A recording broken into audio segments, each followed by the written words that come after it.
বামুন আর বামুনির কোনো ছেলে পুলে হয়ে বাঁচত না।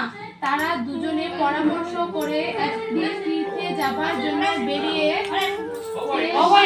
ক্রমে তারা যখন সরজু নদীর তীরে এসে পৌঁছল, তখন বামুন বলল, চলো এই জলে ডুবে আমাদের জীবন শেষ করি। বংশ রক্ষার জন্য যখন একটি ছেলেও রইল না, তখন বেঁচে থেকে আর ফল কি?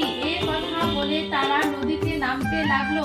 এমন সময় মা ষষ্ঠীর এক বুড়ির রূপ ধরে এসে বললেন, ওগো বাছারা, তোমরা আর বেশি দূরে যেও না, আরো দূরে গেলে ডুবে মারা যাবে। বামুন আর বামুনি তখন তাকে নিজেদের দুঃখের কথা সব বলল।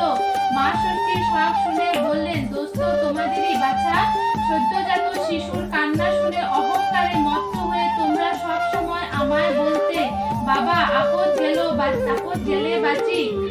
কখনো বলেছ কি যে আহা ষষ্ঠীর দাস বেঁচে থাক?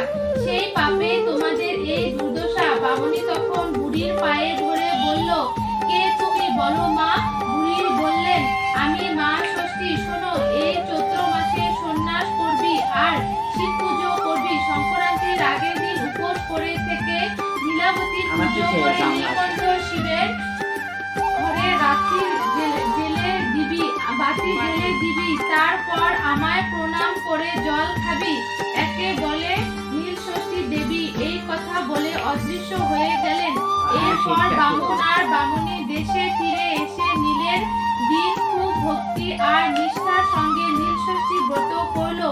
এরপর কিছুদিনের ভেতর মা ষষ্ঠীর দয়ায় বামুনির একটি সুন্দর ছেলে হলো।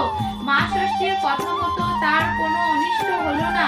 বামুনির ব্রতের মাহাত্ম্য দেখে দেশে দেশে সবাই এই ব্রত পালন করতে আরম্ভ করলো। ব্রতের ফল, ছেলে মেয়ের মায়েরা এই ব্রত করলে তাদের